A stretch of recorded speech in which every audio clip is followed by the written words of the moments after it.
நம்ம தமிழகத்தின் முதல்வராக பதவி எடுத்துக்க போற விஜய் அவரு கண்டிப்பா 118 இடங்கள் பெரும்பான்மை நிரூபிக்காம அவரை பதவி ஏத்துக்கிறதுக்காக நான் அழைக்க மாட்டேன் அப்படின்னு தொடர்ந்து பிடிவாதமாக இருக்கிறாரு நம்ம தமிழகத்தின் ஆளுநரான திரு ராஜேந்திர அர்லேகர். ஸோ விஜய் அவரும் பார்த்தீங்கன்னா நேற்று ஒரு வாட்டி போயிட்டு வந்தார். அதுக்கப்புறமா இன்னைக்கு மத்தியானமும் ஒரு வாட்டி நேராக போய் ராஜேந்திர அர்லோகர் அவரை சந்தித்து தன்னை ஆட்சி அமைக்கும்படி அழைப்பு விடுக்கணும் அப்படின்னு அவர்கிட்ட பேசியிருந்தார். ஸோ இதுக்கு ஆளுநர் அவர் பார்த்தீங்கன்னா திட்டவட்டமாக தீவிரமாக ஒரே பிடியாக விடாப்பிடியாக அவர் இருக்கார். அது என்ன அப்படின்னு பார்த்தீங்கன்னா, நிச்சயமாக 118 இடங்கள் நீங்கள் நிரூபித்தா மட்டும்தான் உங்களுக்கான அந்த ஆட்சி அமைக்கிறதுக்கான அந்த அழைப்பை நான் விடுக்க முடியும். அது வரைக்கும் கண்டிப்பாக உங்களுக்கு ஆட்சி அமைக்கிறதுக்கான அந்த அழைப்பை நான் விடுக்க மாட்டேன் அப்படின்னு ஆளுநர் பார்த்தீங்கன்னா நேற்று விஜய் அவர்கள் அங்கே நேராக போயிருந்தார். அப்போ சொல்லலை. ஆனால் இன்னைக்கு மத்தியானம் போயிருந்தப்ப விஜய் அவர்கள் கிட்டத்தட்ட 40 நிமிடங்கள் அவர் ஆளுநர்கிட்ட நேரடியாக பேசியிருந்தார். அப்போது திட்டவட்டமாக இந்த விஷயத்தை விஜய் அவர்கிட்ட ஆளுநர் அவர் சொன்னதாக தெரியுது. ஸோ இதுக்கப்புறமா விஜய் அவர் என்ன செய்ய போகிறாரு, விஜய் அவர்கள் அடுத்த கட்ட நடவடிக்கை என்ன அப்படின்னு எல்லாருமே உன்னிப்பாக கவனிச்சுக்கிட்டு இருக்கப்ப இப்போ திடீர்னு பார்த்தீங்கன்னா விஜய் அவர்கள் ஒரு அதிரடியான நடவடிக்கை எடுத்திருக்காரு. அதாவது தன்னை எப்படியாவது அடிப்பணிய வைக்க முயற்சி பண்ற நம்ம தமிழகத்தின் ஆளுநர் இப்போ அவர் ஆளுநராகவே இருக்க முடியாத அளவுக்கு அவருடைய பதவி பறி போகக்கூடிய அளவுக்கு ஒரு யாருமே எதிர்பார்க்காத ஒரு பரபரப்பான அதிர்ச்சி தரும் செயலில் விஜய் அவர்கள் பார்த்தீங்கன்னா இன்னைக்கு அவர் ஈடுபட இருக்காரு. ஸோ இதனால் கண்டிப்பாக இன்னைக்கு முடியாது, ஒருவேளை நாளைக்கு இல்லைனா நாளன்னைக்கு ஆளுநர் ஒருவேளை அவருடைய பதவியை கூட இழந்து நம்ம தமிழகத்தின் ஆளுநராக அவர் இருக்க முடியாமல் போகிற சூழ்நிலை கூட ஏற்படலாம். ஸோ அப்படிப்பட்ட விஷயம் விஜய் அவர் இப்போ செய்ய போகிறாரு. அது என்ன, இதுக்காக ஆளுநர் தொடர்ந்து விஜய் அவரை புறக்கணிக்கிறாரு, அவர் ஆட்சி அமைக்க அந்த உரிமையை கோர மாட்டுறாரு.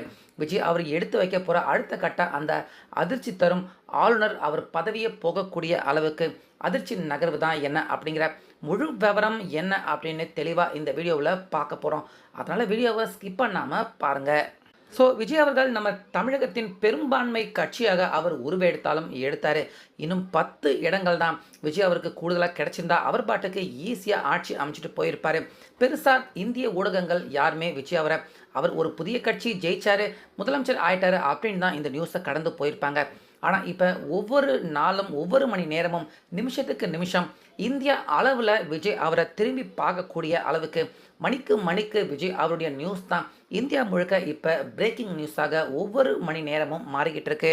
ஸோ அந்த அளவுக்கு விஜய் அவர் என்ன செய்ய போகிறாரு அவருடைய அடுத்த கட்ட அரசியல் நகர்வில் அப்படின்னு ஒட்டுமொத்த நம்ம இந்தியாவும் எதிர்பார்த்துக்கிட்டு இருக்காங்க. இந்த சூழ்நிலையில் நேற்று போய் விஜய் அவர்கள் காங்கிரஸ் கட்சிக்கு உள்ளே வந்ததுக்கு அப்புறமா 113 எம்எல்ஏக்களுடைய அந்த ஆதரவு கடிதத்தை ஆளுநர்கிட்ட விஜய் அவர்கள் தராரு. ஸோ ஆளுநர் அப்போ ஒன்றும் சொல்லாமல் சரின்னு சொல்லிட்டு அனுப்பிச்சி வச்சிட்டாரு. அதை நம்பி தான் இன்னைக்கு விஜய் அவர் பதவி ஏற்பார் அப்படின்னு நேரு ஸ்டேடியத்தில் பதவி ஏற்பு விழா எல்லாமே கோலாகலமாக நடந்துகிட்டு இருக்கப்ப நேற்று முழுக்க ஆளுநர் அவர் அழைப்பு விடுக்கல.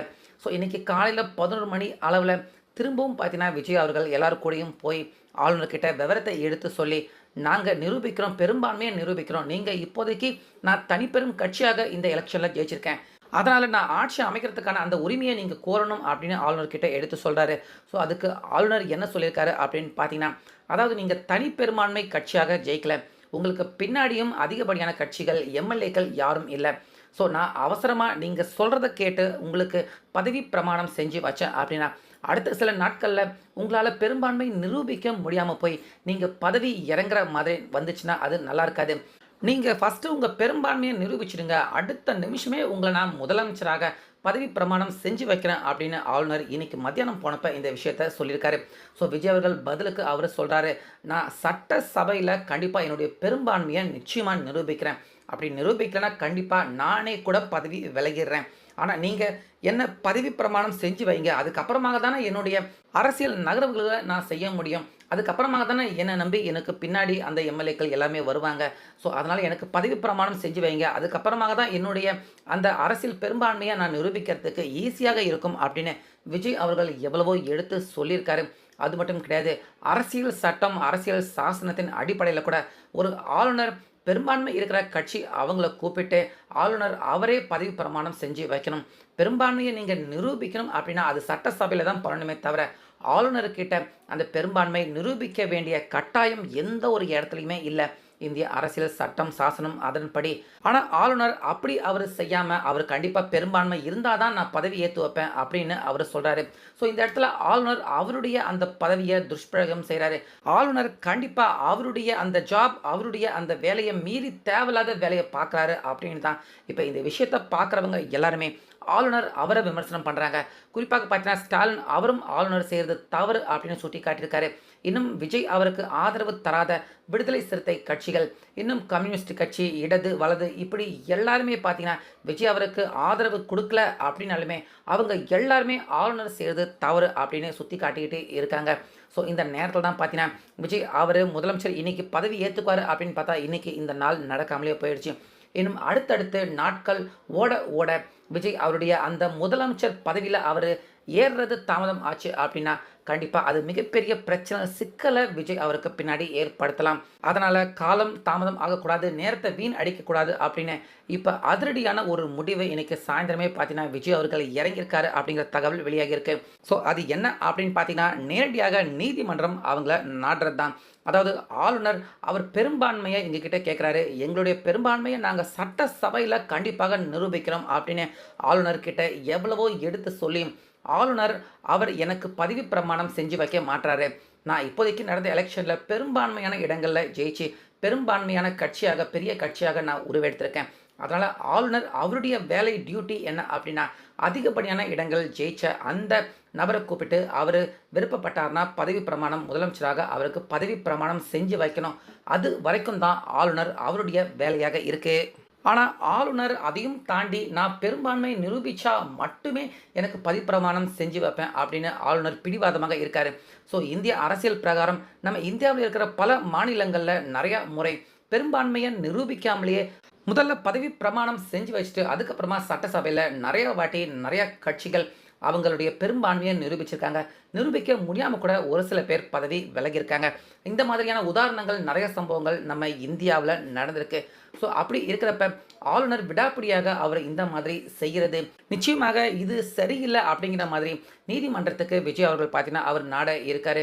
ஸோ நீதிமன்றத்துக்கு விஜய் அவர்கள் இன்னைக்கு சாயந்தரம் இந்த வழக்கை ஒருவேளை தாக்கல் செய்யலாம், இல்லைனா நாளைக்கு இந்த வழக்கை நீதிமன்றத்தில் விஜய் அவர்கள் தாக்கல் செய்கிறதுக்கான வாய்ப்பு இருக்குது. ஸோ அப்படி தாக்கல் பண்ணார் அப்படின்னா அவசர வழக்காக, ஏன்னா தமிழகத்திலேயே நடக்கக்கூடிய ஒரு மிக முக்கியமான விஷயம் அப்படிங்கிறதால காலையில் தாக்கல் பண்ணார்னா மத்தியானம் இல்லைனா சாயந்தரமே இந்த வழக்கு விசாரணை உடனடியாக நிச்சயமாக விசாரணைக்கு வரப்படும்.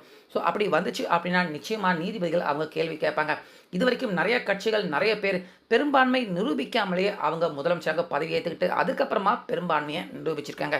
ஆனால் நீங்கள் எதுக்கு அந்த மாதிரி செய்யாமல் விஜய் அவருக்கு விடாப்பிடியாக நீங்கள் பெரும்பான்மையை காட்டினா மட்டும்தான் நான் பதவி பிரமாணம் செஞ்சு வைப்பேன் அப்படின்னு எதுக்காக சொல்கிறீங்க? இந்த இடத்துல நீங்கள் உங்களுடைய அதிகாரத்தை தவறாக பயன்படுத்துகிறீங்க அப்படின்னு நிச்சயமாக நீதிபதிகள் ஆளுநர் அவரை பார்த்தே கேள்வி கேட்கறதுக்கான வாய்ப்பு இருக்குது.